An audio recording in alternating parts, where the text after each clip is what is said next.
प्रधानमन्त्रीलाई सँगै राखेर म कुराकानी गर्न चाहन्छु।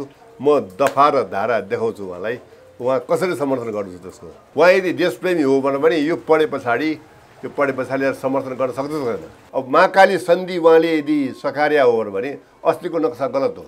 यो एउटा 55 अरब नआउँदैमा नेपालको धरती भाँसिनेवाला पनि छैन, नेपालको आकाश फाट्नेवाला पनि छैन। त्यसपछि देखाउनु पर्यो, चुनौती दिए अब देखाइदिउँ त, कतिवटा देखाइदिउँ उहाँले गरेको गल्ती। हामीले संविधानलाई त काचा कुचुक पार्न लाग्यो।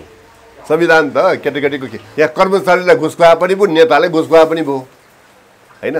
नेता किन्ने दाउ हो यो पैसाले। आइपिएसको हामी अङ्ग हुने हो भनेदेखि त हामीले असंलग्न परराष्ट्र नीति भन्ने कुरा, पञ्चशील भन्ने कुरा खोलामा बगाए हुन्छ। यसको अर्थ के हो? यसले नेपालको सार्वभौमिक समानतालाई कहाँनिर सम्मान गर्यो? भारतसँग अडाल्ने नि अमेरिकासँग झुक्ने, त्यो अडान भयो त अब ठ्याक्कै भयो। 11 थारमा संसदीय दल ढ्याक्क राख्ने, ढ्याक्क पास गर्ने भन्ने दाउ हुनसक्छ यो। 32 सालमा सरकारले नक्सा निकाल्यो होइन, चुच्चे थियो त्यो? चुच्चे थिएन, त्यो चुच्चे नक्सा नभएको नक्सा निकाल्यो। कर्मचारीको गडबड हो कि त्यति बेलाको राजाकै गडबड जस्तो लाग्छ मलाई। राजा वीरेन्द्रकै हाँसो पनि उठ्छ, दया पनि लाग्छ प्रधानमन्त्रीको स्थिति देख्दाखेरि नि। शेरबहादुरजीले भन्नुभयो मैले यो गरिदिया हो, खोइ यसमा प्रमाण ल्याउनुहोस् त भन्ने नेताहरू पनि छन्। कन्ट्र्याक्ट सम्झौता पनि संसदबाट पास गर्नुपर्ने भन्ने नेपालको यो संविधानले दिँदैन। हार्दिक स्वागत छ। धन्यवाद। करिब 3 महिना कोरोनाका कारण लकडाउनमा बस्न बाध्य हुनु पर्यो। हामी मात्रै होइन, विश्व नै लकडाउनमा थियो। तपाईँहरू राजनीतिक विश्लेषण गर्ने, विभिन्न विश्लेषक गर्ने, अध्ययन अनुसन्धान गर्ने, क्रियाशील भइराख्ने मान्छेलाई यसरी घरभित्र बस्दाखेरि लकडाउनको डायरी बिताउन कस्तो समस्या भयो होला? कसरी बिताउनु भयो यो 3 महिनाको लकडाउन? मलाई त खास समस्या भएन। मैले त एउटा त मलाई अध्ययन गर्ने मौका मिल्यो, धेरै किताबहरू पढ्ने मौका मिल्यो। समयको खाँचो थियो, त्यो समय त मैले त पढेर लेखेर बिताएँ। मलाई त समय बितेको चाल पत्तै भएन। ठिक छ हजुर। अब मुख्य आजको हाम्रो प्रसङ्गमा प्रवेश गरौँ। खासमा तपाईँहरूले एमसिसीको विरोध गरिराख्नु भएको छ, एमसिसी राष्ट्रघाती छ भन्नुभएको छ। एमसिसीको समर्थन गर्नेहरू पनि हुनुहुन्छ। खास एमसिसी विरोध गर्नेहरूले भन्नुको तपाईँहरूको लाइन छ नि, एमसिसी विरोध गर्ने, त्यो एमसिसी मिलेनियम च्यालेन्ज कर्पोरेसनको यसरी विरोध गर्नुको कारण चाहिँ जनता अनभिज्ञ भयो क्या? थाहा भएन जनतालाई। आज एउटाले चाहिँ ठिक छ भनेको छ, अर्कोले बेठिक छ भनेको छ। यो तपाईँहरूले बेठिक भन्नुको कारण चाहिँ के हो? अब यो एमसिसी भनेको तपाईँले मिलेनियम च्यालेन्ज कर्पोरेसन भन्नुभयो, त्यो होइन। मिलेनियम च्यालेन्ज कम्प्याक्ट त पछि भयो। कम्प्याक्ट त जब जुन अहिले विरोध गरेको हामीले कम्प्याक्टको हो, कर्पोरेसनको होइन। कर्पोरेसन भने त उसको एउटा संस्था हो, त्यो आफ्नो ठाउँमा छ। कम्प्याक्ट भनेको एग्रिमेन्ट होइन। अब यो एग्रिमेन्ट अब नेपालमा अनुदान आएको हो, अमेरिकाको 55 अरब डलरको अनुदान हो। अनुदानको किन विरोध गर्ने भन्ने कुराहरू आउँछ यसमा। अब हामीले अमेरिकाको सहायता पहिले पनि लिएको हो। नेपाललाई पहिलो सहायता दिने मुलुक पनि अमेरिका नै थियो 2007 सालमा। त्यसकारणले अमेरिकाको विरोध गर्नु पर्या होइन। र यो सहायता दिने जुन प्रक्रिया छ, सहायता दिने जुन अमेरिकाले लगातार गरिआएको छ, त्यसको पनि विरोध होइन यो। तर यो कम्प्याक्टको चाहिँ विरोध किन भन्ने, कम्प्याक्टमा त्यस्ता खालका कुराहरू छन् जसले गर्दाखेरि यसको विरोध गर्नु पर्या हो। पहिलो कुरा त के हो भने यो एउटा अनुदान सम्झौता हो। सिर्फ अनुदान सम्झौता। नेपालमा एउटा 300 किलोमिटर लामो प्रसारण लाइन, विद्युत प्रसारण लाइन बनाउने र केही ठाउँमा बाटो सडक मर्मत गर्ने सम्झौता हो। यो सम्झौता भनेको एउटा सामान्य अनुदान सम्झौता हो। यो सम्झौता भनेको एउटा कन्ट्र्याक्ट मात्रै हो, एउटा करार सम्झौता मात्रै हो। यो कुनै यो देशको बिचमा हुने सन्धि सम्झौता होइन। र यो खालको सम्झौता त थुप्रै देशहरूसँग थुप्रैचोटि भएको छ। अब अहिले भारतसँग भइरहेछ होलाकी राजमार्गको, चीनसँग होला। बिआरआई भन्दा पनि बिआरआई त सम्झौता नै हो। तर यो जुन सुरुङ मार्ग बन्दैछ, रेल मार्गको लागि सुरुङ मार्ग बन्दैछ, त्यो पनि बन्ला। अब करार यो उसले अनुदान दिन्छ, यो अनुदान चाहिँ नेपालले यसरी सदुपयोग गर्छ भनेर एउटा कन्ट्र्याक्ट हुन्छ। त्यो कन्ट्र्याक्ट सम्झौता पनि संसदबाट पास गर्नुपर्ने भन्ने नेपालको यो संविधानले दिँदैन। नेपालको संविधानको धारा 279ले अब 4 थरीका सन्धि मात्रै पास गर्नुपर्छ। कस्तो शान्ति तथा मैत्री सन्धि हैन। अब त्यस्तै गरेर तपाईँको चाहिँ नि यो के अरे सुरक्षा सम्बन्धी सन्धि त्यो त्यसबाट पास गर्नुपर्छ। र यो नेपालको यो जुन सिमाना सम्बन्धी हेरफेर गर्नु पर्यो, सिमाना सम्बन्धी सन्धि गर्नु पर्यो भने त्यसबाट पास गर्नुपर्छ हैन। यस्तो खालका सन्धिहरू त्यसबाट पास गर्ने हो। तर यो त त्यो मध्ये कुनैमा पनि पर्दैन हैन। अनि एउटा छ त्यसमै एउटा नेपाललाई दीर्घकालीन महत्त्वको राख्ने, त्यसले साधारण बहुमतबाट पास गर्नुपर्छ भन्ने छ, त्यो त्यसमा पनि पर्दैन यो हैन। अनि यो नेपालको कुन सन्धिको संविधानको कुन धारामा टेकेर यो चाहिँ यसलाई हामीले पास गर्नु पर्यो। हामीले एमसीसी हेऱ्यौँ भने एमसीसीको त्यो कम्प्याक्टमा पनि अनि यसको कार्यान्वयन सम्झौता भन्छ, इम्प्लिमेन्टेसन एग्रिमेन्ट, त्यसमा पनि यो संसदबाट पास गर्नुपर्छ भनेर त्यसमा कहीँ लेखेको छैन हैन। अब त्यसमा पनि लेखेको छैन। उतापट्टि अब एमसीसीको ऐन हेऱ्यौँ भनेदेखि त्यो ऐनमा पनि छैन। अनि यो कहाँबाट आयो यो संसदबाट पास गर्नुपर्ने भन्ने कुरा? अमेरिकाले भनेको छैन? भनेको छ पास गर्नुपर्छ भनेर भनेको छ। त मौखिक रूपले भन्या हुँदो, लिखित कहीँ पनि छैन। लिखित कहाँ पनि छैन। तपाईँले त्यो कि प्रधानमन्त्री ओलीले भने जस्तै पढ्दै नपढेर बोल्नु भएको छ? मैले टोटल पढेको छु। उनीहरूको पढ्न अब ओलीलाई चुनौती दिउँ, ओली आफैले पढ्नु भएको छ कि छैन भनेर होइन। तर मैले त टोटल पढेको छु, उनीहरूको ऐन पनि पढेको छु। त्यसो भए गएर प्रधानमन्त्रीसँग टेबलमा बसेर त पनि भन्नु पर्यो नि त। त्यही त टेबलमा त अब बसेको बसेछ नि। अब एउटा ठुलो प्रश्न यो छ कि यो चाहिँ संविधानको कुन धारामा टेकेर सन्धि ऐन छ नेपालको, सन्धि ऐनको पनि कुन दफामा टेकेर यो सब पास गर्नुपर्ने। पहिलो कुरा त यहीँनिर चाहिँ आपत्तिको विषयवस्तु छ। यो मिल्दैन, नेपालको संविधान अनुसार यसो गर्नु मिल्दैन। संविधानले यसो गर्नु पर्मिसन दिँदैन, नेपालको सन्धि ऐनले पनि पर्मिसन दिँदैन। कुनै पनि करार सम्झौता यो संसदबाट पास गर्नु पर्दैन। पास गर्ने भएदेखि भोलिपल्टदेखि यो हुलाकी राजमार्ग पनि पास गर्नु पर्यो, एउटा सडक पनि पास गर्नु पर्यो, एउटा फास्ट ट्र्याक पनि पास गर्नु पर्यो, वा कुनै पनि रोड पास गर्नु पर्यो भनेर आउँछ। यो एउटा नजिर बस्छ, जुन नजिर हामीले नेपालले पालना गर्ने, नेपाल एउटा जोखिमको पात्र बन्छ नेपालको संसद। एउटा कुरा एउटा अब तपाईँले सोध्नु भएको छ, अलि धेरै नै गहिलो प्रश्न सोध्नु भएको छ भन्दाखेरि पहिलो कुरा त्यो। दोस्रो कुरा, नेपाल सार्वभौम देश हो। सार्वभौम देशको सार्वभौमिक समानता भन्ने हुन्छ।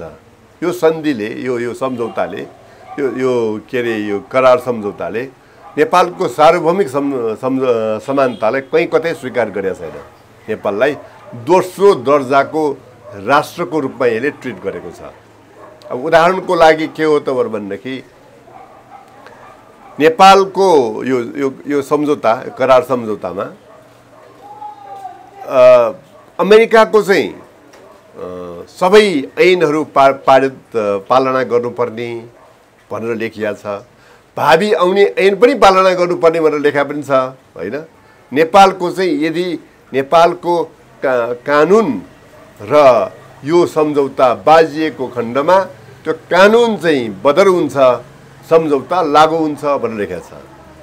यो कसरी यस्तो खालको कुरा स्वीकार गर्न मिल्छ? अन्तर्राष्ट्रिय सन्धि सम्झौतामा यस्तो लेख्ने गरिन्छ भनेर पनि एक थरी विद्वान मित्रहरूको भनाइ छ।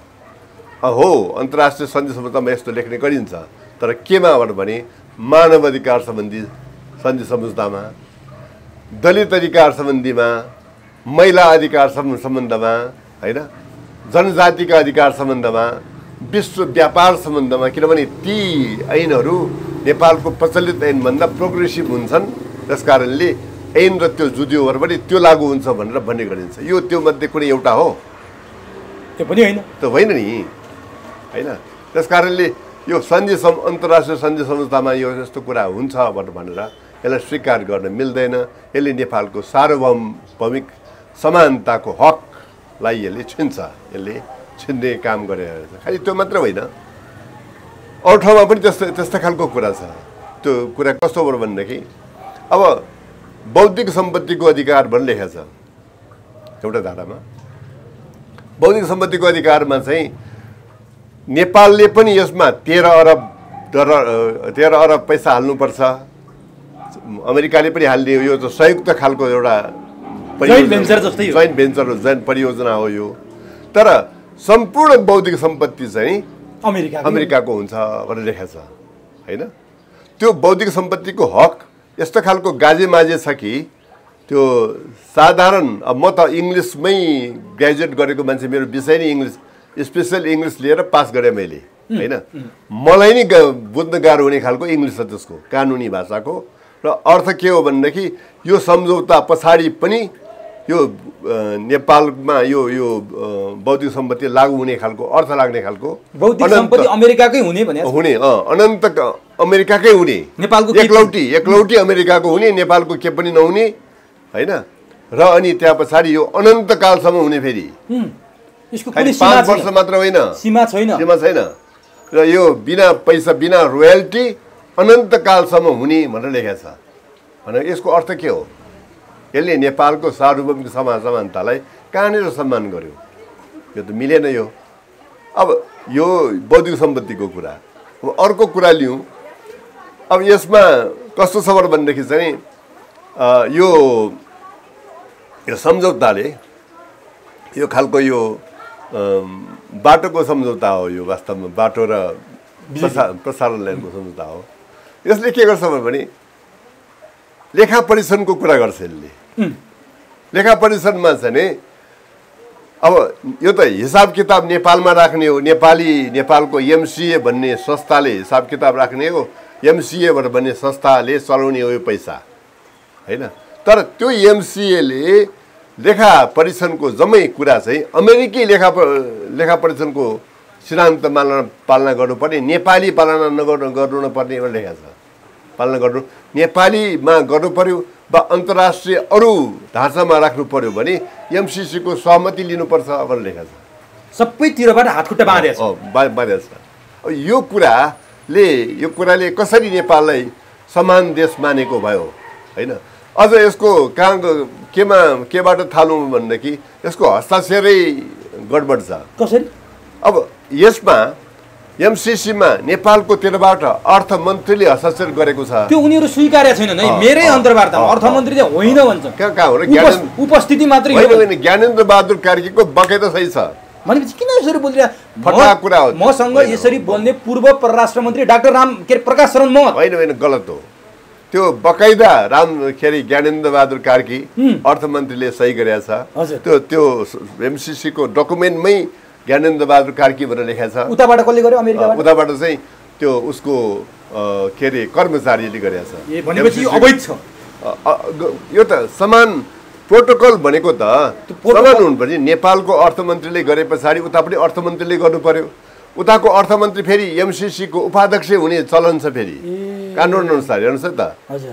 अब उताको उपाध्यक्षले गरे भइहाल्थ्यो नि त, होइन। किनभने उता अर्थमन्त्री पदेन उपाध्यक्ष हो एमसिसीको, अमेरिकामा मिलेनियम च्यालेन्ज कर्पोरेसन भन्ने जुन छ नि, त्यसको पदेन उपाध्यक्ष अमेरिकाको अर्थमन्त्री हुन्छ।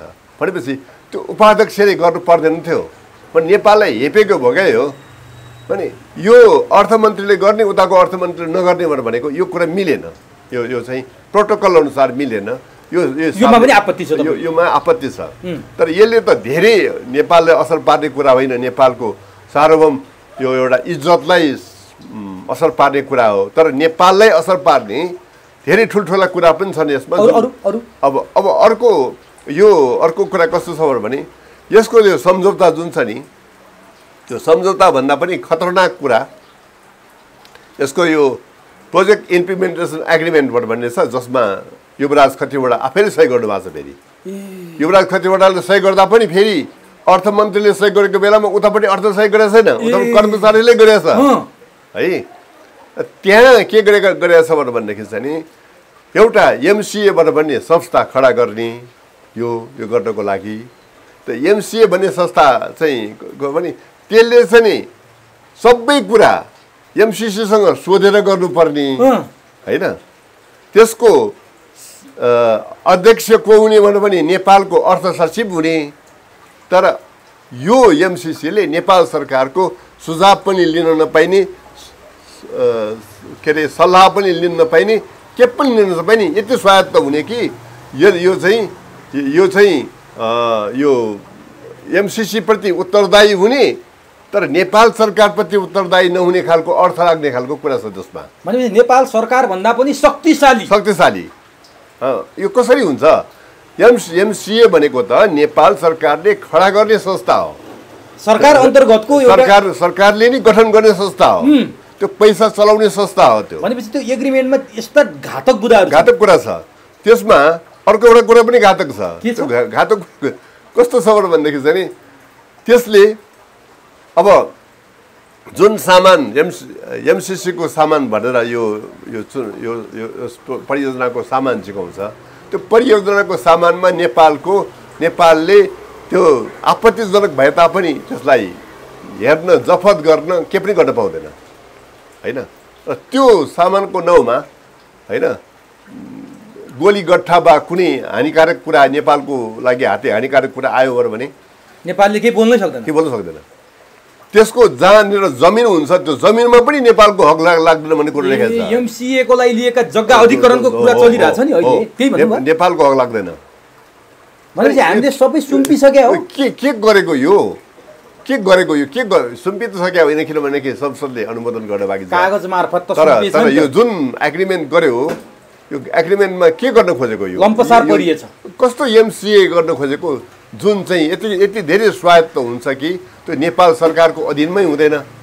भनेपछि अब सरकारको मान्छेलाई मैले भुसो दिएँ भने यसले के भन्छ भने हाम्रो अर्थ सचिव नै भइसके पछाडि अनि के चिन्ता गर्नुपर्छ? हो अर्थ सचिव तर अर्थ सचिवलाई नेपाल सरकारले के पनि गर्न नमिल्ने, अर्थ सचिवले हरेक कुरा एमसिसीलाई सोधेर मात्र गर्नुपर्ने भइसकेपछि नि नेपाल सरकारको सल्लाह पनि लिन नपाइने होइन। त भने पछाडि यो कसरी यो मिल्यो भन्ने कुरा एकातिर आपत्तिजनक कुरा यो पनि हो। अर्को आपत्तिजनक कुरा के हो भनेदेखि यसमा जुन पैसाको हिसाब किताब हेर्ने हो भनेदेखि पैसाको हिसाब किताब कसो छ भनेदेखि चाहिँ अब यो जुन नेपालले जुन प्रसारण लाइन बनाउँछ त्यो प्रसारण लाइनको लगभग मूल्य 5 करोड जति छ प्रति किलोमिटर नेपालको अनुसार। नेपालको विद्युत प्राधिकरणले गर्नेमा होइन 5 करोड जति नेपालको पर्ने गरे 7 देखि 5 करोड प्रति किलोमिटर। यसको 16 करोड छ होइन प्रति किलोमिटर। भने पछाडि यो 16 किलोमिटर पर्ने 16 करोड पर्ने 3 गुणा ज्यादा नेपालको अहिले विद्युत प्राधिकरणले गरेको भन्दा 3 गुणा ज्यादा किन तिर्नु पर्यो? यसको लागि किन खर्च गर्नु पर्यो? यसको मतलब त के हो भने त्यो प्रति किलोमिटरमा गरेको जुन चाहिँ 10-11 अर्ब हो 11 करोड हो त्यो त यहाँ कर्मचारीलाई घुस खुवाए पनि भयो, नेताले घुस खुवाए पनि भयो होइन। नेता किन्ने त हो यो पैसाले। त किन यति महँगो योजना गर्नु पर्यो हामीहरूले होइन? त्यो पनि अर्को आपत्तिजनक कुरा हो। अब यसरी यसमा यस्ता थुप्रै आपत्तिजनक कुरा छन्। त्यसकारणले यो कुरा भएसम्म हामीहरूले चाहिँ यस्तो खालको कुरा हामीले स्वीकार गर्नु हुँदैन भनेर विरोध गरे। तपाईँले मोटामोटी त्यो भित्र भएका घातक कुरा त भन्नुभयो, तर यसमा अर्को एउटा 2017 पछि आइपिएस भन्ने पनि जोडिया छ भनेर फेरि यहाँ त्यो पनि विरोध भइरहेछ। जुन ज्ञानेन्द्र बहादुर कार्कीले हस्ताक्षर गर्दा आइपिएसको कुरा त्यहाँ थिएन भन्ने कुरा सुन्छौँ हामी। ज्ञानेन्द्र बहादुर कार्कीले हस्ताक्षर गरिसकेपछि त्यो आइपिएस इन्डो पेसिफिक स्ट्राटेजिक सैन्य रणनीतिको पनि अङ्ग हो भनेर बारम्बार यहाँका बुद्धिजीवीहरू तपाईँहरू जस्तै मान्छेले भन्दै आउनुभयो। अमेरिकाका विदेश मन्त्रीले पनि त्यसलाई स्वीकार गरेकै कुरा छ। हाम्रा परराष्ट्र मन्त्री अमेरिका गएर आउनुभयो, होइन भनिदिनु भयो, भएकै छैन, गरेकै छैन भन्नुभयो। तर उनले चाहिँ हो भन्छन् फेरि। अनि यो के हो? यो यहाँनिर यो चाहिँ कसरी? अब यो चाहिँ कस्तो छ भनेदेखि यो चाहिँ अब नेभी सङ्घ कङ्ग्रेसको हो कि होइन भनेर उगडे जस्तै भयो क्या यो, होइन? त्यो नेभी सङ्घ भनेको कङ्ग्रेसको हो नि, भातृ संस्थै हो नि। अब एमसिसी भनेको अहिले उनीहरूको हो। एउटा कुरा चाहिँ के सत्य हो भने एमसिसी गठन गरेको बेलामा आइपिएस भन्ने थिएन, इन्डो पेसिफिक स्ट्राटेजी भन्ने कुरो थिएन। तर अर्को स्ट्राटेजी त थियो त। के थियो? एसिया पेसिफिक स्ट्राटेजी त थियो। त्यो पनि सैन्य रणनीति अन्तर्गत थियो। यो नाउँ मात्र फरक हो। अब बाराक ओबामाको पालामा अर्कै रिब्यालेन्सिङ त यो भन्ने थियो, अर्कै नाउँ थियो यसको, होइन? त भन्दाखेरि नाउँ अर्को, तर एमसिसी त लगातार छ त। मुख्य उद्देश्य चाहिँ एउटै हो। मुख्य उद्देश्य त एउटै हो। त्यस कारणले यो चाहिँ यो भन्नु गलत कुरा हो। यो त कस्तो कुरा भने त्रिचण्ड कलेज 1975 स्थापना भएको, होइन? 2014 चाहिँ नि त्रिभुवन विश्वविद्यालय स्थापना भएको। त्यस कारणले यो त्रिचण्ड कलेज त्रिभुवन विश्वविद्यालयको कसरी अन्तर्गत पर्यो र भने तर्क गरे जस्तो कुरा हो क्या, होइन? अब हुन्छ त, पारे पछाडि हुन्छ, उनले पार्यो, होइन? उनीहरूले अहिले के गरेछ भने अमेरिकाको अहिले के छ भनेदेखि सन् 2002 जतिखेर यो एमसिसीको बारे पहिलो भाषण दिएका थिए, एमसिसी चाहिन्छ भनेर भाषण दिएका थिए, त्यतिखेर जर्ज बुसले दिएको भाषण पढेर हेरे हुन्छ। उनको भाषणको के थियो भने अमेरिकाको परराष्ट्र नीतिको जुन रणनीति छ, स्ट्राटेजी छ, त्यो एकातिर कुद्यो, विदेशी सहायता अर्कोतिर कुद्यो। त्यसकारणले विदेशी सहायताको दिशा र उनीहरूको परराष्ट्र नीतिको रणनीतिको दिशा एकैतिर हुनुपर्छ भनेर, युनिफाइड हुनुपर्छ भनेर यो एमसिसीको स्थापना भएको। भने त्यो भित्रको रहस्य त्यही नै हो। रहस्य त्यही हो।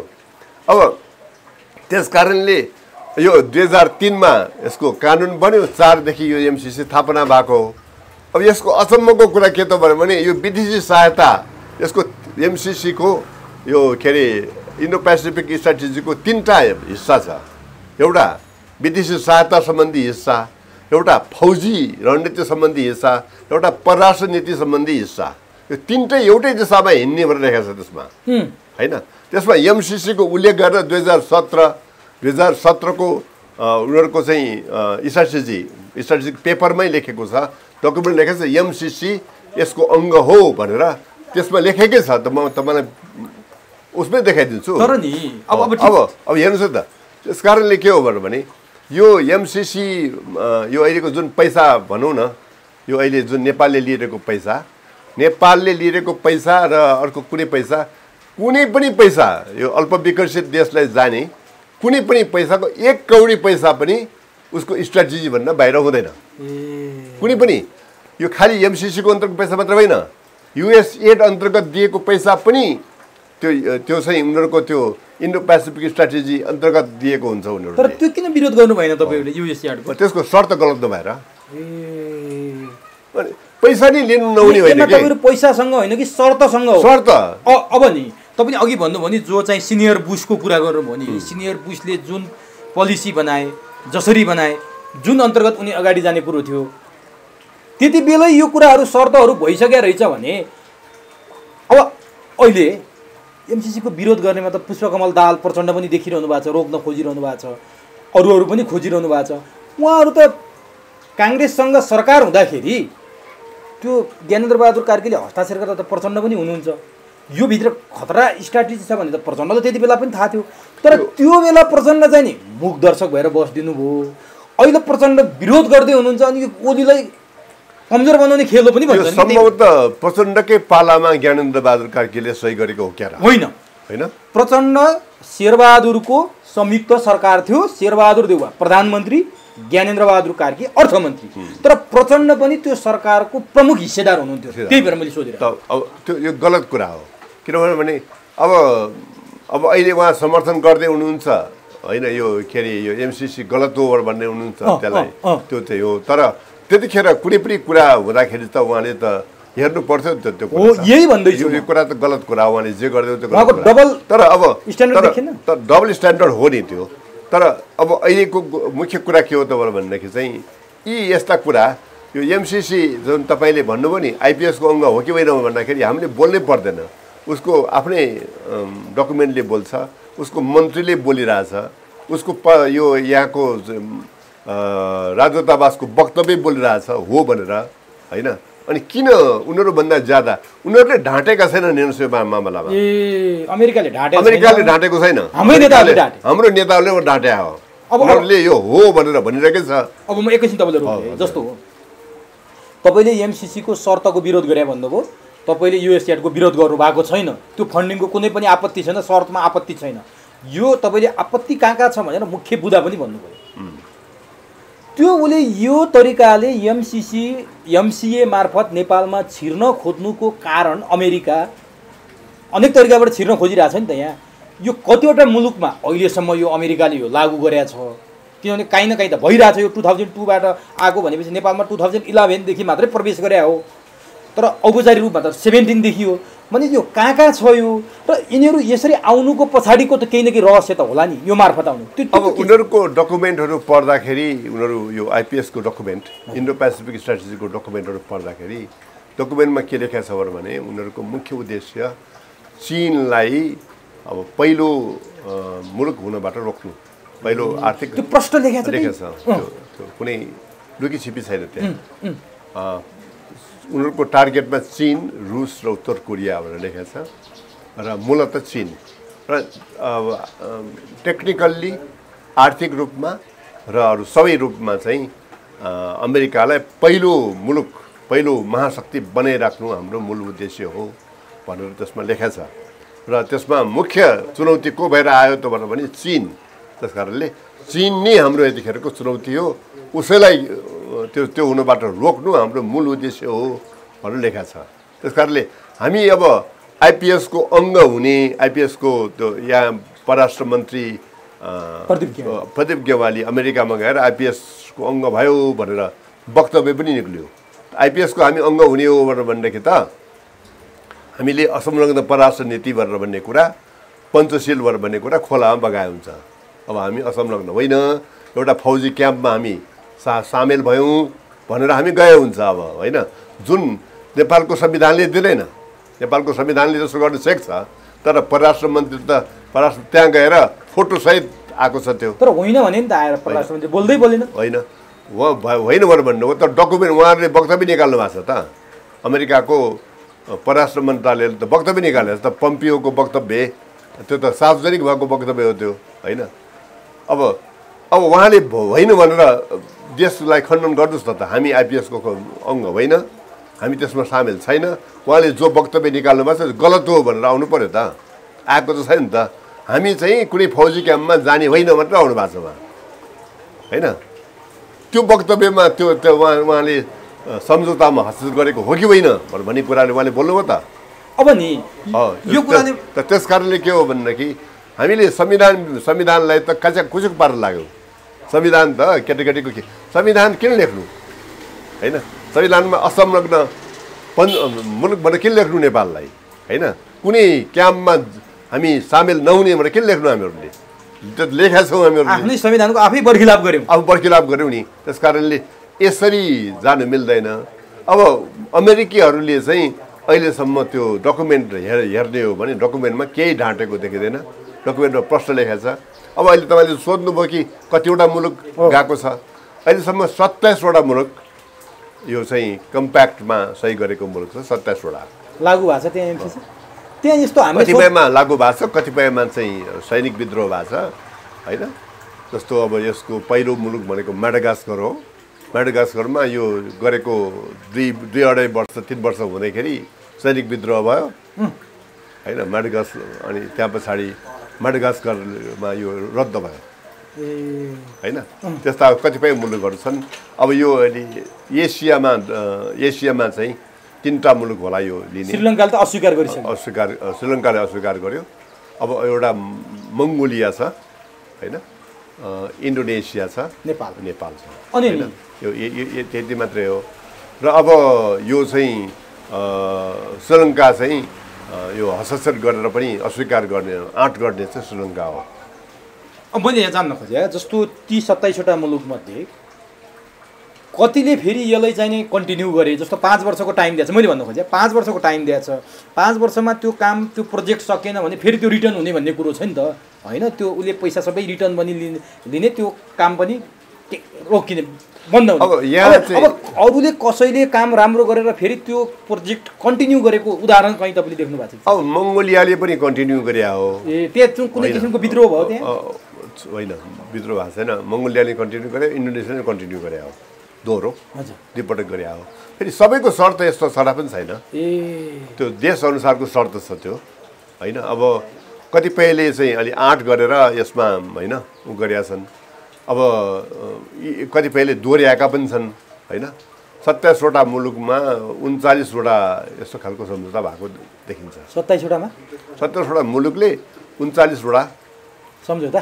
गरेको छ अनि नि अब तपाईँले अब यहाँनिर आउँछ क्या रोचक कुरा तपाईँले पढेको कुराहरू सबै यस्तो यस्तो छ आइपिएस पनि छ अझै भन्ने हो भने हाम्रै अनि जसरी त्यो प्रेस रिलिज आउँदाखेरि आइपिएसको अङ्ग भन्ने पनि स्वीकारेको कुरा त भन्नुभयो नि त तपाईँले यहाँनिर मैले भन्न खोजेको कस्तो भने हिजो मात्रै राष्ट्रिय सभाको रोस्टममा बसेर प्रधानमन्त्रीले एमसिसीको बारेमा खुलेरै कुरा गर्नुभयो अहिलेसम्मकै खुलेर कुरा गर्नुभयो अब तपाईँले भनेका घातक सन्धि सम्झौताहरू यो सुन्दाखेरि नेपालीको रगत उम्लिन्छ आज सामाजिक सञ्जाल होस् अरू कुनै कुरा होस् सार्वजनिक फोरम अथवा सार्वजनिक ठाउँमा कहीँ गएर बोल्नुभयो भने एमसिसीको पक्षमा बोल्दा कुटै खाने अवस्था छ तपाईँहरूले पढ्नु भएको छ तर प्रधानमन्त्रीले यिनले पढ्दै पढेनन् र विरोध गरे टाउकाले टेकेर भोलि समर्थन गर्नुपर्ने हुन्छ यिनीहरूले त पढ्नै जानेनन् एकचोटि राम्रोसँग पढ भनेर सङ्केत गरिसकेपछि अब यहाँनिर नपढ्या प्रधानमन्त्रीले हो कि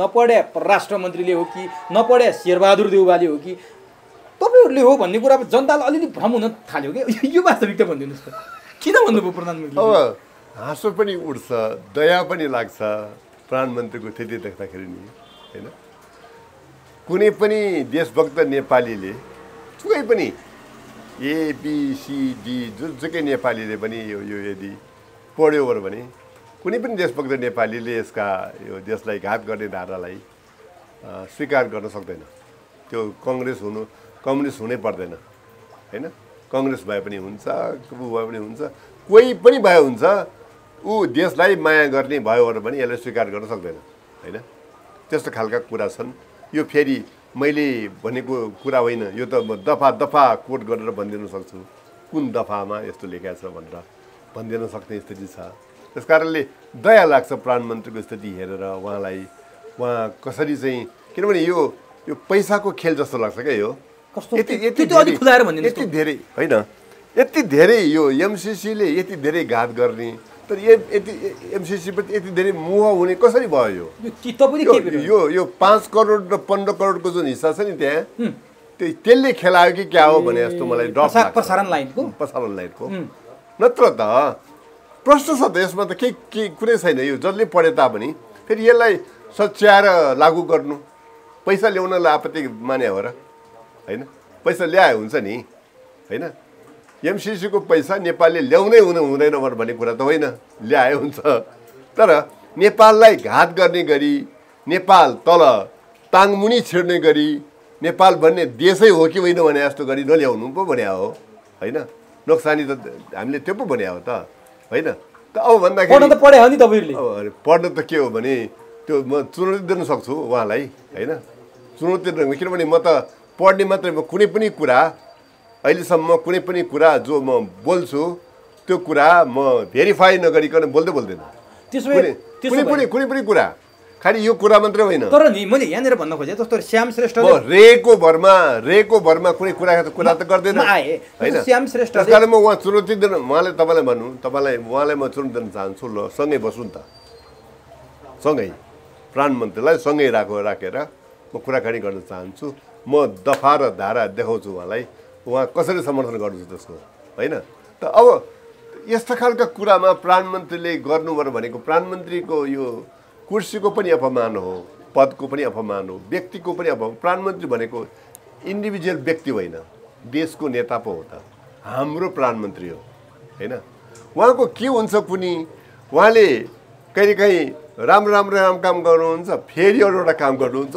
भसक्कै राम्रो काम गरेर चाहिँ बिगार्नुहुन्छ। जस्तो कि कोरोना भाइरसमा लकडाउन गरेर अलिकति राम्रो काम गर्नुभएको थियो, फेरि होइन त्यसले होइन, बेसारले होइन, अध्यादेश ल्याएर सिद्ध्याउनु भयो, भए जति जम्मै इज्जत मार्नुभयो। अहिले फेरि तपाईँको चाहिँ यो कालापानीको कुरामा चाहिँ उहाँले अलिकति अडान लिएर राम्रो भएको थियो, एमसिसी ल्याएर सिद्ध्याउने रसातल पुर्याउने हुनुभयो। उहाँको जुन घेरो छ, सल्लाहकारहरूको घेरो छ, उहाँले त पढेको हुँदै होइन होला। यो म ठोकेर भन्न सक्छु, किनभने उहाँ यदि देशप्रेमी हो भनेर पनि यो पढे पछाडि समर्थन गर्न सक्छ होइन। यो असमान धारा, नेपालको सार्वभौम सत्ता सिद्ध्याउने धारा, नेपालको स्वायत्तता भनेको के पनि नरहने धारालाई कुन नेपालीले स्वीकार गर्न सक्छ? तर नि अब श्याम श्रेष्ठले पढेर यसरी आम दर्शकलाई, आम जनतालाई प्रश्न पारिरहनु भएको छ। तपाईँ यहाँ मिडियामा बोल्नु भएको छ, प्रधानमन्त्रीजी हाम्रो प्रतिष्ठित ठाउँ संसदको रोस्टरमा बोल्नु भएको छ, जो राष्ट्रिय मात्रै होइन अन्तर्राष्ट्रिय रूपमा समेत महत्त्व राख्छ। त्यो रोस्टममा मलाई पनि लैजानुहोस् न एकचोटि, म छोडिदिँदैन। त्यो रोस्टममा उहाँलाई त्यो एमसिएको सारा कुराहरू देखाएर म त्यो रोस्टममै भनौँला। तर उहाँका सल्लाहकारहरू पढा लेखा छैनन् र? खै अब पढेर हुँदैन क्या, पढ्नु एउटा कुरा हुन्छ होइन। एउटा कस्तो हुन्छ भने अब अहिले जति धेरै बिगारेको त पढेकाले बिगारेको त हो, तर बुझ्नु पर्यो। त्यो बुझेको होइन कि देशलाई प्रेमसहित पढ्या हुनु पर्यो होइन।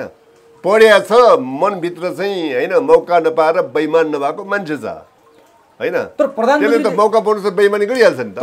अहिले यो जम्मै खेल भनेको के हो भने पक्कै पनि यो खेल के हो भने पैसाको खेल हुनुपर्छ। अर्को कुनै खेलले यति धेरै ब्लन्टली देशको अहितमा भएको कुरालाई आँखा चिम्लेर समर्थन गर्यो भन्ने कुरा हुन सक्दैन। यो अब अर्को के कारणले हुन्छ यस्तो? अब मैले तपाईँलाई यहाँ जान्न खोजेँ, जस्तो प्रधानमन्त्रीले बोलिदिइहाल्नु भयो, कति म त्यही कुरा मात्रै रुमल्नु भनेर प्रधानमन्त्रीले बोलिदिइहाल्नु भयो, जनता पत्याउन तयार छैन भनेपछि एउटा प्रधानमन्त्री जुन कुर्सीमा बस्छ त्यो कुर्सीको गरिमा राख्ने अभिव्यक्ति आएन भने प्रधानमन्त्रीमाथि औला उठ्दैन? औला त उठिसक्यो, उठ्छ कि उठ्दैन होइन कि, उहाँले बोलेको घडीमा उठिसक्यो। किनभनेदेखि त्यहाँ जुन धारा छ त्यो धाराहरू त सबैको लागि प्रश्न धारा छ। त्यो तपाईँको लागि एउटा, मेरो लागि एउटा त छैन। त्यो जसले पढे पनि हुन्छ होइन। त्यो त दफा धारा पढेर सुनाउन सकिने धारा हो त्यो होइन। त्यस्तो कुरामा उहाँले त्यति ब्लन्डली झुटो बोल्नु भनेको त त्यो त प्रधानमन्त्रीको कुर्सीको लागि अपमान मात्रै होइन कि देशको लागि अपमान हो। तर तपाईँले अघि भन्नुभयो नि चीनलाई घेर्ने रणनीति हो, अमेरिकाको आइपिएस अन्तर्गत आएर अघि भन्नुभयो। प्रधानमन्त्री जो 55 वर्ष राजनीति गरे भनेर पनि भन्नुभयो हिजो। 55 वर्ष राजनीति गर्दा म माथि काहीँ औँला उठाउने ठाउँ, देशको लागि घाट मैले काहीँ गरेको छैन भन्नु। यही ठाउँ 55 वर्षमा यही ठाउँ भयो त। यही अहिले महाकालीमा के भएको थियो? मैले महाकालीमा पनि उहाँले भन्नुभयो हिजो, कहाँ छ मैले गरेको गल्ती देखाऊ, मैले भाङ खाएर गरे होइन, बुरुक उफ्रिने गाँजा भाङ खाएर गरे होइन, मैले गल्ती गरेकै छैन भन्नुहुन्छ महाकालीमा। अब त्यो त अब यो विषय सन्दर्भ अर्को होला, तर महाकालीमा उहाँ नै होइन। महाकाली सन्धि यदि हामीले हस्ताक्षर गऱ्यो भने 1 खरब 20 अरब पैसा हामीलाई वर्षेनी आउँछ भने उहाँ होइन आयो 1 खरब 20 अरब। त्यो महाकाली सन्धि नै हो जसले सुगौली सन्धिले हाम्रो हकमा पारेको जुन महाकाली नदी हो। महाकाली त्यो सुगौली सन्धिमा के लेखेको छ भने काली पारीका सबै जमिनहरूमा नेपालले आफ्नो हक छोडिदिनेछ लेखेको छ। त्यो मतलब के हो भने काली त हाम्रो सोखै भयो त होइन। अनि त्यो काली नदी चोखे नदीलाई बााउन्ड्री रिभर भनेर र पानी आधा आधा हो भनेर भन्नेको त्यो महाकाली सन्धि होइन।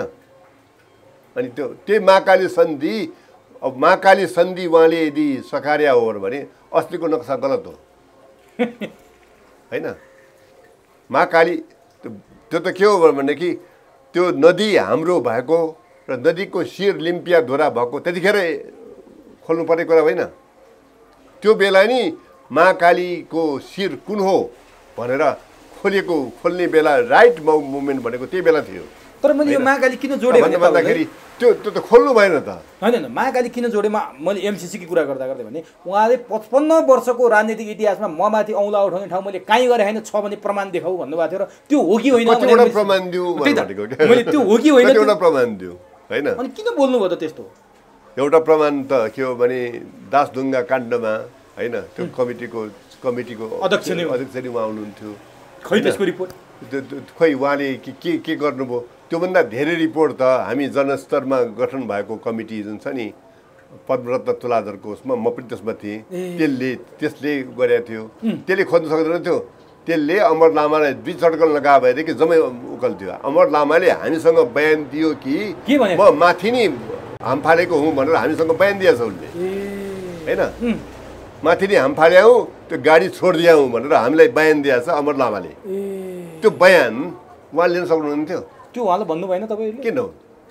त्यो भन्दाखेरि अनि यस्ता कतिवटा कुरा राखौँ उहाँलाई उहाँले गरेको ब्लन्डरको कतिवटा कुरा राखौँ त्यस कारणले अब अहिले त्यो कुरा झिकिराख्ने बेला होइन बेला यस कारणले होइन कि हामी कोरोना भाइरस विरुद्धमा उहाँकै नेतृत्वमा लडिरहेछौँ अहिले इन्डियासँग उहाँकै नेतृत्वमा हामी लडिरहेछौँ त्यस कारणले सबै कुरा झिकेर गिजुल्ने बेला यो होइन यो टाइम होइन क्या हरेक कुरा टाइममा गर्नुपर्ने हुन्छ अब अहिले चाहिँ एमसिसी सम्बन्धमा उहाँले जे बोलेर आउनुभयो त्यसले गर्दाखेरि मात्रै यो कुरा निकाल्नु पर्या हो उहाँले कुनै गल्ती गरेको छैन भने हुनाले मात्र मैले गल्ती त त्यो त के हो भने मान्छे भएपछि गल्ती गर्छ पहिला त उहाँ मान्छे हो देउता होइन गल्ती गर्छ अनि अब महाकाली सन्धिमै गल्ती गरेछ नि त्यही भएर मैले उठाएको त्यस कारणले तर अब कस्तो हुन्छ भने हामीलाई लाग्छ कि यतिखेर देश एक ढिका हुनुपर्ने हो होइन उहाँकै नेतृत्वमा एक ढिका हुनुपर्ने हो भन्ने लाग्ने अनि उहाँ चाहिँ त्यो कुरालाई खतम पार्ने स्थिति उहाँ तयार पार्ने ल खोइ भनेर भन्ने खोइ बस देखाउनु पर्यो चुनौती दिए अब देखाइदिउँ त कतिवटा देखाइदिउँ होइन उहाँले गरेको गल्ती चाङका चाङछन् त्यो तर नि त्यो त त्यो चरित्रदेखि लिएर थुप्रै कुरा जोडेर आउँछ त्यहाँ त चरित्र भन्नाले अब उहाँको व्यक्तिगत चरित्रदेखि लिएर थुप्रै कुरा जोडेर आउँछ गल्ती देखाउने कुरा भएदेखि त होइन देखाइदिउँ त्यस कारणले यो कुरा भन्ने बेला अहिले होइन समय आएपछि बनाउला ल ठिक छ होइन अब तर त्यो गरिमामय पदको मान्छे यस्तो गैर जिम्मेवार बोल्नुको पछाडि तपाईँ त लामो समयदेखि केपी ओलीको अध्ययन गर्नुभएको छ वाम आन्दोलनमा लागेका मान्छे तपाईँ त्यो केपी ओली यसरी बोल्नुको कारण चाहिँ तपाईँले के पाउनु भएको छ खोइ अब एउटा त अब मूर्खता होला मान्छे धेरै अहङ्कारी भएपछि मूर्ख हुन्छ उहाँमा चर्को अहङ्कार भयो होइन अहङ्कार ठिक हुँदैन अब यस्तो अहङ्कार प्रधानमन्त्री भएको मान्छेमा त विनम्रता हुनुपर्ने हो जस्तो लाग्छ मलाई अब उहाँमा विनम्रता छैन अहङ्कार चर्को छ र त्यो अहङ्कारले होला अर्को स्वार्थले होला जस्तो लाग्छ मलाई उहाँ सन्तानविहीन मान्छे होइन कसको लागि सम्पत्ति साँच्ने होइन उहाँ त यतिखेर निष्कण्टक भएर देशको लागि हो होइन तर अब त्यो त अब यो काण्डले देखिरहेछ नि कतिवटा काण्ड ओम्नी काण्डदेखि लिएर कतिवटा काण्डको कुरा बालवाटार काण्ड यति काण्ड कतिवटाको काण्ड कुरा गर्ने होइन त भन्दाखेरि अब अहिले अब यतिखेर नगिजोलौँ यो कुरालाई भनेर हामी चुप लागेको उहाँले त्यसलाई त कमजोरी पो ठान्नु हुँदो रहेछ त होइन चुप लागेको त यतिखेर देश चाहिँ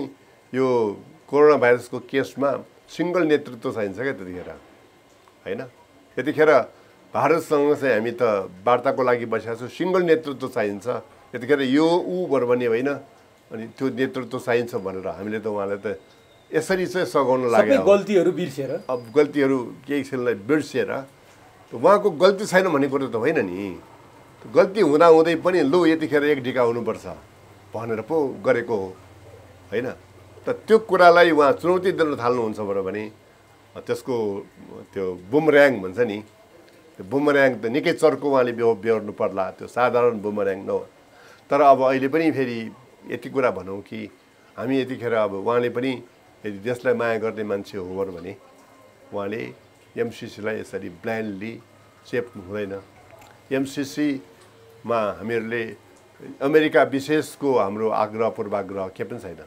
अमेरिकासँग पहिले पनि सहायता लिया हो होइन, फेरि पनि सहायता लिनुपर्छ। अमेरिका देशसँग हाम्रो आग्रह पूर्वाग्रह के र होइन। अब नि हामीले त अहिले के हो भने कुन शर्तमा अमेरिकासँग सहायता लिने, आपत्ति शर्तमा मात्रै, आपत्ति त्यो शर्तमा हो। अब कुन ढङ्गले लिइरहेछ होइन, त्यो ढङ्गमा हो। अब नि श्रेष्ठजी, मैले यहाँनिर समयको पाबन्दी पनि छ हामीलाई। चीनलाई घेर्ने कुरा प्रधानमन्त्रीलाई थाहा छ, प्रधानमन्त्रीका सल्लाहकारलाई थाहा छ, त्यो पार्टीलाई थाहा छ। तपाईँले भने जस्तो हामी पञ्चशीलको असंलग्नताको सिद्धान्तमा छौँ। यति हुँदै पनि उहाँले जोड गर्नुको पछाडि अघि एउटा त तपाईँले प्रसारण लाइनबाट आउने करोडौँ रुपियाँ भन्नुभयो, त्योभन्दा अरू कुनै राजनीतिक कारण छ कि? कतिपयले के भन्छन् भनेपछि यसलाई युद्ध मैदान बनाउने, अफगानिस्तान बनाउने, इराक बनाउने रणनीति अमेरिकाले अप्नाएको छ, त्यसको लागि यिनीहरू माध्यम बन्दैछन् भनेर कतिपयले आरोप लाउँछन् के? तपाईँले त्यो देख्नु भएको छ? होइन, अब यो बन्ला त उहाँलाई यो देशलाई मैदान बनाएर केपी ओलीले के फाइदा होइन? फाइदा त एकरत्ती फाइदा छैन, नोक्सानी छ। यो युद्धको मैदान हुँदा केपी ओली चाहिँ बाहिर रहन्छ होइन, बाहिर रहँदैन नि। त्यस कारणले फाइदाको हिसाबले होइन। यो के हो भन्दाखेरि चाहिँ कहिलेकाहीँ कस्तो हुन्छ भने मान्छे सत्तामा बसिसके पछाडि सत्ताको अहङ्कार यति धेरै चढ्छ, यति धेरै हुन्छ कि सत्ताको स्वार्थको अहङ्कार, सत्ताको स्वार्थ पनि होइन, विभिन्न स्वार्थ, आर्थिक स्वार्थ, अरू स्वार्थले यति धेरै उसलाई चाहिँ अचेर्छ कि उसले यो यहाँ मुनि बम आएको पनि थाहा पाउँदैन होइन, कुर्सी मुनिको बम पनि थाहा पाउँदैन होइन। गणेशमान मात्रै एकजरी भन्नुहुन्थ्यो के हो भने गणेशमान सिंह, त्यो सत्ताको त्यो मोह कस्तो हुन्छ भने त्यो मान्छे उसले के अरे भ्यागुताले उखाइरहेछ अरे होइन, के अरे त्यो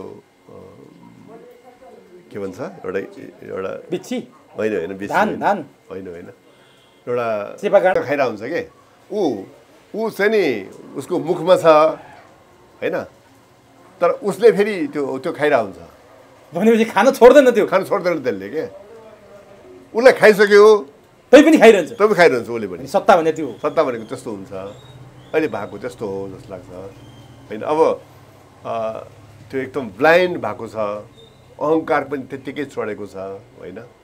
नेपालको कहाँनिर फाइदा कहाँनिर बेफाइदा भनेर छुट्याउनु पो उहाँलाई हामीले दिएको हो त। उहाँलाई हामीहरूले त चक्रवर्ती बनाएको त होइन होइन। 2/3 यस कारणले दिएको कि नाकाबन्दीमा गतिलो अडान लिनुभयो, 2/3 दिया हो, जनताले दिया हो नि त्यो होइन। अब त्यो अडान त यो एमसिसीमा कहाँ पुग्यो त होइन, त्यो अडान कहाँ पुग्यो? अब भारतसँग अडान लिने, अमेरिकासँग झुक्ने, त्यो अडान भयो त। अहिले पनि मान्छेले के भन्छन् भने लिपियाधुरा लिपुले कालापानीको नक्सा जुन उहाँले पारित गर्नुभयो यसको पछाडि एमसिसी टेबल गरेर पास गरे दाउ हो भन्छन्। यसलाई कसरी? तपाईँलाई म भनौँ, तपाईँलाई के कुरा खोलौँ के हो भने यो नक्सा जो अहिले छ त्यो नक्सा हामीहरूले 2055 सालमै ल्याइसकेको नक्सा हो। त्यो हामीहरूले मूल्याङ्कन मासिक भन्ने पत्रिका त्यतिखेर थियो, त्यो पत्रिकामा छापिसकेको नक्सा हो जम्मै। जो बजारमा नक्सा छ, जो प्रमाण छन्, त्यो प्रमाण हामीहरूले 1 वर्ष 3 महिना लगाएर हामीहरूले एउटा सीमा अतिक्रमण प्रतिरोध समिति भनेर बनाएको थियो। त्यसले त्यो नक्सा पनि बेलायतबाट ल्याइसकेको थियो होइन, त्यसले प्रमाण पनि छुट्याइसकेको थियो। र प्रमाण त्यो नेताहरूलाई, त्यो कृष्णप्रसाद भट्टराईले पनि दिएको थियो, प्रधानमन्त्री हुनुहुन्थ्यो त्यतिखेर, नेताहरूको लागि होस् भनेर सार्वजनिकै गरेको थियो। त्यो त्यतिखेर लड्नु उहाँहरूले प्रमाण त्यतिखेर थियो नि। अहिले जे प्रमाण छन् त्यो जे एडम्सको प्रमाण त्यतिखेर हामीले जुटाएको प्रमाण हो त्यो। अहिले कुन नयाँ प्रमाण होइन, त्यो हामीले जुटाएको प्रमाण हो, त्यो कमिटीले जुटाएको प्रमाण हो, त्यो तिरान गरेको प्रमाण त्यो हामीले जुटाएको प्रमाण हो। त्यो 18 सालको चाहिँ त्यतिखेर उहाँले भैरव विशालले त्यहाँ जनगणना त्यतिखेर जुटाएको प्रमाण हो होइन। जम्मै प्रमाण 55 सालमै थियो त होइन, किन गर्नु भएन हो त। अनि त्यो प्रमाण त अहिले पनि त्यो पत्रिका मसँग छ, म तपाईँलाई दिन सक्छु। 2055 साल असोजको पत्रिका हो त्यो। हामीले 3 अङ्कमा छापेका थियौँ प्रमाणहरू, मूल्याङ्कनको 3 अङ्कमा छापेका थियौँ। त भन्दाखेरि प्रमाण थिए त, तर लडाइँ त्यतिखेर किन लडियो नि त? त्यस कारणले काला पानी त्यो के लिम्पियाधुरा 55 सालकै अनि केपी ओलीले अहिले आएर अनि अब उहाँले यो प्रमाणहरूको आधारमा नक्सा निकाल भनेर त्यतिखेर हामीले भने हो 55 सालमा भनेको हामीले कुरा हो त्यो होइन उहाँले के भन्नुभयो उहाँलाई नि भेट्नु भएको थियो यी जम्मै नेताहरूले सार्वजनिक गरे हो हामी त्यतिखेर तर सुनवाई भएन मूल्याङ्कन पत्रिकामा सार्वजनिक गरे हो त्यतिखेर त्यो सारा पत्रिकाले पनि छाप्या हो होइन तर भयो त सुनवाई अहिले किन भयो त अब म यो जान्न खोज्दैछु अहिले नै किन प्रधानमन्त्री त्यो त मैले कसरी भन्ने कुरा हो तर एमसीसीसँग साटफेर हुँदैछ अब अहिले के हो भनेदेखि अहिले चाहिँ अब सत्ता सङ्कट टार्नलाई पनि हुनसक्छ एउटा कारण होइन अब भित्रैदेखि देशको भूमि फिर्ता ल्याउनलाई हो जस्तो लाग्छ भित्रदेखि देशको भूमि फिर्ता लिने हो भनेदेखि एमसीसीमा त्यसमा अडान लिने मान्छेले एमसीसीमा अडान लिइहाल्छ भनेपछि एमसीसीमा अडान नलिने मान्छेले त्यसरी ल्याएको कुरा विश्वास गर्न सकिँदैन अब प्रश्न उठ्छ उहाँले अडान लिएको जाति नेपालको लागि अहिले यो के अरे नक्सै प्रकाशित गर्नुभयो त्यसलाई म त्यो एमसीसीमा अडान लिनु भएन भनेर म त्यसमा चाहिँ किन अडान लिएको यसमा भनेर भन्दिनँ देशको लागि त्यो त राम्रो छ नि त ऐतिहासिक काम गर्नुभयो राम्रो स्याबास पनि भन्छु होइन तर सवाल के हो त भनेदेखि यी प्रमाणहरू प्रमाणहरू त्यतिखेर थिए होइन त्यतिखेर चुच्चे नक्सा तपाईँलाई म भनिदिउँ चुच्चे नक्सा 32 साल अगाडि नेपालमा चुच्चे नक्सा थियो 32 सालपछि हो गायब भएको हो त गायब भएको कसले गर्यो अगाडि अब हामीले पाठ्यपुस्तक पढ्दाखेरि चुच्चे नक्सा थियो होइन यो सार्वजनिक प्रचलनमा सरकारले कुन नक्सा प्रयोग गर्थ्यो त्यति बेला 32 सालमा सरकारले नक्सा निकाल्यो होइन चुच्चे थियो त्यो चुच्चे थिएन त्यो चुच्चे नक्सा नभएको कर्मचारीको गडबड हो कि त्यति बेलाको राजाकै गडबड जस्तो लाग्छ मलाई राजा वीरेन्द्रकै गडबड जस्तो लाग्छ वीरेन्द्रले निकाल्न गएको हो त्यो नक्सा महेन्द्रको गडबड त होइन महेन्द्रको पालामा पनि गडबड त सुरुवात भइसकेको थियो नि होइन त भन्दाखेरि यो गडबडको इतिहास खोज्ने हो भने त लामो इतिहासतिर जान्छौँ हामी तथापि अहिले संक्षिप्तमा भन्ने हो के हो भनेदेखि एमसीसीमा सबै नेपाली एक हौँ उहाँलाई पनि म फेरि भन्छु म नागरिक आन्दोलनको मान्छे पनि हुँ नागरिक आन्दोलनको हैसियतले पनि भन्छु कि तपाईँ यो एमसीसीमा यो चाहिँ खाडलमुनि जाने आफै देशलाई पनि खाडलमा लैजाने आफू पनि खाडलमा जाने बाटोमा नलाग्नुहोस् अब नि यो एमसीसीको कारणले नेकपाभित्र चर्को विवाद उत्पन्न भएको सबैले देखाएको छ जगजाहेर छ प्रधानमन्त्री केपी ओलीको लाइन चाहिँ एमसीसी पास गर्नुपर्छ भनेर लागेको छ प्रधानमन्त्रीले स्वयं सार्वजनिक अभिव्यक्ति दिइसक्नुभयो हिजोदेखि यसअघि पनि दिनुभएकै हो तर प्रचण्ड झलनाथ खनाल माधव नेपालको लाइन छ नि त्यो लाइन एमसीसी पास गर्न हुँदैन भनेर आएको देखिन्छ बाहिर के पनि सुनिन्छ भने प्रचण्ड चाहिँ अलिकति डबल स्ट्यान्डमै हुनुहुन्छ दोहोरो कुरा गर्नुहुन्छ केपी ओलीसँग एउटा बोल्नुहुन्छ फेरि यता माधवहरूसँग आएर अर्को बोल्नुहुन्छ भनिरहेछन् तपाईँले के देख्नु भएको छ यसले नेकपाभित्रको समीकरणमा कस्तो फेरबदल अब यो त म के भनौँ होइन म त्यसको धेरै जानकार मान्छे त होइन उहाँको पार्टीमा के हुन्छ तर मैले बाहिरबाट यसो हेर्दाखेरि चाहिँ के हो भने यो पास हुनुको लागि संसदीय दलको बहुमत त हुनु पर्ला काङ्ग्रेससँग मिलाउने भने हुन्छ भन्ने कुरा होइन बहुमत हुन्छ त होइन रियल्ली बहुमत हुन्छ पहिलो प्रश्न अर्को के हो भने उहाँको पार्टी सग्लो रहन्छ किनभने पार्टीको केन्द्रीय समितिको बहुमत यसको पक्षमा छैन सचिवालयको 2/3 बहुमतै छैन स्थायी कमिटी छैन स्थायी समितिको 2/3 बहुमतै नहोला होइन अनि यो जम्मैलाई उहाँले बाइपास गरेर उहाँ जान सक्नुहुन्छ संसदमा गएर पनि उहाँ बहुमत साबित गर्न सक्नुहुन्छ र बहुमत साबित गर्यो भने पार्टी सग्लो राख्न सक्नुहुन्छ होइन यी प्रश्न छन् होइन उहाँले सग्लो राख्न सक्नुहोस् मेरो शुभकामना छ पारित गरेर पनि होइन राख्न सक्नुहोस् तर रहन्छ त तपाईँ के देख्नुहुन्छ होइन मैले त देख्दिनँ सग्लो रहने एमसीसी पारित गर्नु नेकपा एमसीसी पास यदि भयो भनेदेखि त्यसले थुप्रो दुर्घटना ल्याउँछ उहाँको पार्टीमा दुर्घटना ल्याउँछ एउटा त्यो पार्टी सग्लो रहन धेरै मुस्किल छ होइन संसदीय दलमै उहाँको सरकार रहन्छ सग्लो बाँकी रहन्छ सरकार होइन काङ्ग्रेसको दरो साथ छ नि त उहाँलाई दरो साथ होला दरो साथ हुँदैमा उहाँको सरकार त बन्दैन तर नि उहाँले काङ्ग्रेसले बचाएर उहाँको सरकार बन्दै त होइन उहाँले फुटाएर भए पनि काङ्ग्रेससँग सरकार बनाउने टेन्डेन मेन्टेन मिलाइसक्नु भएको छ भन्छन् त्यो त उहाँलाई सोध्नु होइन किनभने त्यो मिलाएको नमिलाएको त म बुझ्दिनँ काङ्ग्रेस त एक ढिक्का छ नि फेरि एमसीसी पास गर्ने त्यो पनि एक ढिक्का होला प्रश्न गर्छु काङ्ग्रेसमा पनि त देशलाई माया गर्ने केन्द्रीय समितिबाट पारित गरिसक्यो काङ्ग्रेसले होइन अब देशलाई माया गर्ने मान्छे त होलान् केन्द्र समितिबाट त पास गर्नेहरू होलान् होइन तर त्यो पास गर्दैमा मैले कतिपय नेताहरूले भनेको सुनेको छु मैले पढेको छैन मैले काङ्ग्रेस होइन शेरबहादुरजीले भन्नुभयो मैले उ गरिदिया हो खोइ यसमा प्रमाण ल्याउनुहोस् त भन्ने नेताहरू पनि छन् त्यस कारणले यो यत्तिकै रहँदैन किनभने यसमा रहेका मेरो आधारहरू के पनि होइन यसमा रहेका जति शर्तहरू हुन् ती शर्त कुनै पनि देशप्रेमी नेपालीले पास यो स्वीकार गर्न सक्दैन। अब नेकपामा नि झलनाथ खनालको नेतृत्वमा बनेको आयोगले जुन प्रतिवेदन सार्वजनिक गर्यो प्रदीप गेवालीले त फरक मात्रै राखे 15-16 बुदाको त्यो झलनाथ खनालको प्रतिवेदनले तयार पारेको बुदाहरू जो संशोधन गरेर चाहिँ पारित गर्न सक्ने अवस्था चाहिँ देख्नुहुन्छ कि देख्नुहुन्न तपाईँ?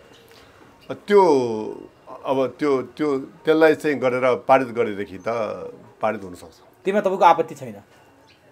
तर त्यहाँ पनि प्रधानमन्त्रीका सल्लाहकार विष्णु रिमालको भनाइ के आयो भने कसैको नेतृत्वमा बनेको प्रतिवेदनै हुबहु मान्नुपर्छ भन्ने कुरा छैन, त्यस्ता मान्नै पर्छ भन्ने छैन पार्टीको प्रतिवेदन भनेर उहाँ बोल्नु हो। फेरि त्यसले पनि त सङ्केत गर्छ होला। अब यस्तो कुरालाई अब त्यो उनीहरूलाई सोध्नुहोस् प्रश्न, मलाई के सोध्नुहुन्छ?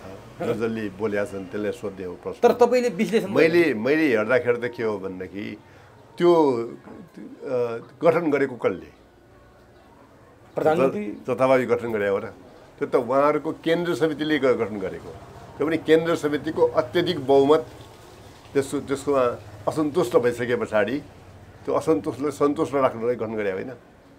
त्यसले गरेको रिपोर्ट बाध्यकारी हुन्छ भनेर गठन गरेको छ फेरि होइन। अनि त्यो उहाँ केन्द्र समितिको सदस्य नै नभएको जस्तो गरेर उहाँ भन्न पाउनुहुन्छ होइन। त्यस कारणले म एउटा सल्लाहकार भए पछाडि मैले के पनि नमाने हुन्छ भन्ने खालको अहङ्कार आउनु हुँदैन सल्लाहकार जस्तो मान्छेहरूमा होइन। वो अहङ्कारले बिताउनु लाग्यो उहाँहरूलाई। अब किन ब्ल्यान्ड भएको यति धेरै होइन? किनभने उहाँको केन्द्र समितिको पीर मलाई होइन नि, उहाँलाई हुनु पर्यो नि होइन। मलाई त उहाँको केन्द्र समिति सक्लो रहोस् न, यति यो पास गरेर रहन्छ सक्लो। अहिलेको थितिवितिले देखाएको छ उहाँको अहिलेको सचिवालय नै सक्लो बस्दैन। वामदेव गौतमले त विज्ञप्ति निकालिसके म केपी ओलीसँग छैन भनेर निकाल्नुपर्ने अवस्था हिजो होइन। अब त्यो यसले के सङ्केत गर्छ? व्यक्तिको के कुराकानी गर्ने होइन। उहाँहरूको सचिवालयको अत्यधिक बहुमत, द्वितीय बहुमत यसको पक्षमा छैन भन्ने कुराहरू पछिल्लोले देखाएको छ। भनेपछि पार्टी नै विभाजन हुने खतरा छ। अब विभाजन हुने त तत्काल खतरा छ।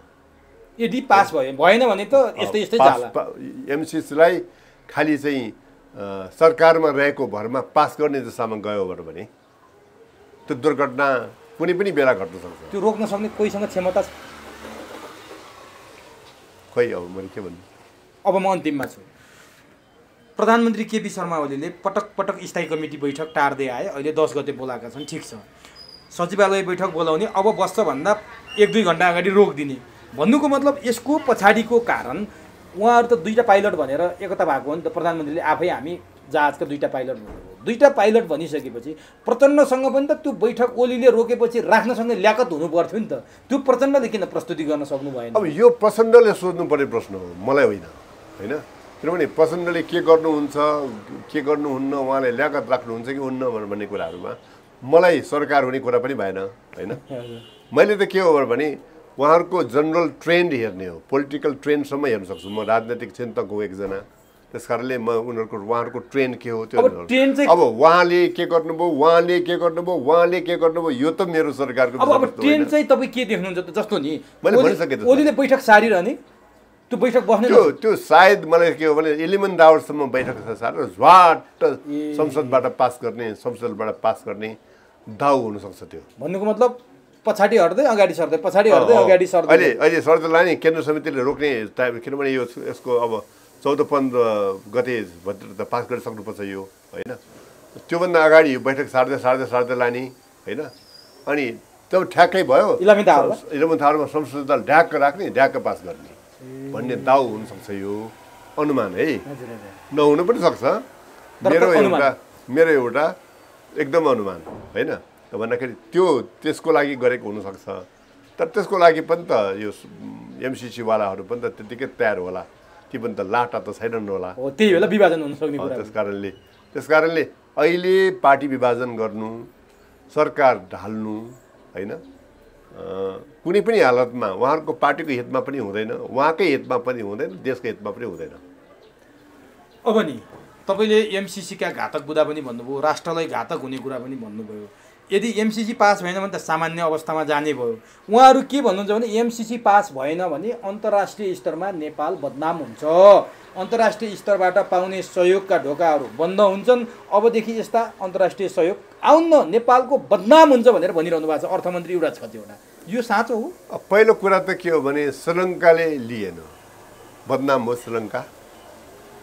श्रीलङ्काको इज्जत बढ्यो कि बदनाम भयो होइन। अमेरिकालाई पनि अमेरिकाको बेठिक कुराको औँला ठडाउन सक्ने देशको रूपमा श्रीलङ्का आयो कि श्रीलङ्काको बदनाम भयो? बदनाम त भएन होइन। अनि कतिपय अमेरिकाले गरेका गलत कुरालाई पनि जब हामी बेठिक भन्न सक्छौँ होइन, अमेरिकाले त्यसले त यिनीहरू त सोचेर पो गर्दा रहेछन् त भन्ने हुन्छ कि अहिले बरु स्वीकार्यो भने यिनीहरू त टाङमुनि छर्दा रहेछन् पैसाको लागि भन्ने हुन्छ। तर त्यो प्रश्न हामीले उठायौँ भनेदेखि यिनीहरू चाहिँ स्वाभिमानी रहेछन्, पैसा यिनीहरूलाई दिनुको लागि जथाभावी शर्त राखेर हुन्न भन्ने सन्देश पो जाला त होइन। त्यस कारणले गलत सन्देश जाला, त्यहाँपछि पैसा साह्रो रोकिएला भन्ने त्यस्तो कहीँ पनि हुँदैन। त्यसो भए त्यो नहुने भयो, पास भएन भने यस्तै सामान्य तरिकाले जान्छ। पास भयो भने चाहिँ हामीले पहिलो जनताले अनुभव गर्ने कुरा के छ? तपाईँहरूले जसरी यो पास गर्नु हुँदैन राष्ट्रघाती हो भने जस्तै त्यसको रिजल्ट चाहिँ के देखिन्छ पास भयो? त्यो त मैले अघि नै पहिलो प्रश्नको जवाफमै मैले भनिसकेँ त्यो होइन।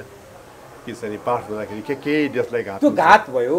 तर यहाँ अवस्था राजनीतिक तरलता, अब राजनीतिक दुर्घटना त्यो हुने सम्भावना चाहिँ के देख्नु? यसै त भनेको मैले, उहाँको पार्टी एक डेका नरहन सक्छ, राजनीतिक परिवर्तन पनि हुन्छ, उथलपुथल हुन्छ। अब त्यो त म के भन्नु, त्यो व्यवस्थामाथि नै केही खतरा हुने? व्यवस्थामाथि त खतरा हुँदैन होइन। व्यवस्था नि यतिले जाला भने त मलाई लाग्दैन। तर सडकमा व्यवस्था परिवर्तनको नारा लाग्छ, व्यवस्था बदनाम हुन्छ, बदनाम हुन्छ। अनि गणतन्त्र आए पछाडि यस्तै खालको कुरा हुन थाल्ने हो कि क्या हो भन्ने खालको हुन्छ। तर यसले व्यवस्थालाई बदनाम गर्छ, किनभने प्रधानमन्त्री यतिखेर बदनाम हुनुभयो भनेको यो बेलामा हाम्रो कालापानी सम्बन्धी अडान पनि गडबड हुनु हो, यसले त्यहाँ नोक्सानी पार्छ होइन। अर्को 2/3 सरकार फेरि नआउन सक्छ फेरि चुनाव भयो भनेदेखि। अनि फेरि के हो भने यतिखेर सरकार विघटन भयो भनेदेखि त त्यो सरकार जुन सरकार आउँछ पार्टी फोड्यो भने त अल्पमतको सरकारतिर जान्छ नेपाल, पहिलाको जस्तो अवस्था हुन्छ होइन। त्यस कारणले यसले न देशलाई फाइदा गर्छ न उहाँलाई फाइदा गर्छ। अब अन्तिममा त्यसको अचुक उपाय चाहिँ के छ? देशलाई पनि फाइदा हुने, नेकपालाई पनि फाइदा हुने, जनतालाई पनि फाइदा हुने, सबैलाई फाइदा हुने अचुक। अब नेपाल आइपिएसको अङ्ग नहुने पहिलो कुरा होइन, नेपालले सहायता लिने, तर यी खालका शर्तहरू जो मैले अघि उल्लेख गरेँ, नेपाललाई हित गर्ने शर्तहरू राख्ने, हित नगर्ने शर्तहरू फालिदिने हो होइन, सुधार गर्ने हो, त्यसमा संशोधन गर्ने, पैसा सहयोग राम्रो शर्तमा सहयोग सबैको लिने, देशै भड्खालामा जाने सहयोग कोहीसँग नलिने। त्यो भयो भने सबै कुरा ठिक हुन्छ, सब कुरा ठिक हुन्छ। त्यस कारणले अहिले हामीसँग उपायहरू भनेको यसलाई सुधारेर जानु हो, यसका देशघाती शर्तहरू सिद्ध्याएर जानु हो, सुधारेर जानु हो। र अनि नेपालले पैसा नभए पछाडि 55 अरब पैसा नभएमा नेपाल केही हुनेवाला छैन, किनभने आकाशै खस्नेवाला छैन। नेपालमा 800 अरब यदि साधारण स्थिति हुँदो हो त वर्षको 800 अरब त रेमिटेन्सबाट आउने देश हो यो। त्यो एउटा 55 अरब नआउँदैमा नेपालको धरती भाँसिनेवाला पनि छैन, नेपालको आकाश फाट्नेवाला पनि छैन। त्यस कारणले नेपालको पैसाको हाहाकारको स्थिति पनि होइन। पैसा 55 अरब भनेको ठुलै पैसा हो, अनुदान त्यसमाथि लिनु राम्रो हो होइन। तर शर्तहरू त राष्ट्रियता, नेपालको राष्ट्रियता, राष्ट्रिय स्वाधीनतालाई बचाउने खालको हुनु पर्यो नि। त्यसमा तपाईँहरूको आपत्ति छैन? त्यसमा हस्, यो प्रतिकूल समयमा चुरो कुरोलाई समय दिनुभयो, आफ्ना सार्गर्भिक भनाइले जनतालाई, दर्शकलाई सूचित गरिदिनु, यसलाई तपाईँलाई हार्दिक धन्यवाद छ।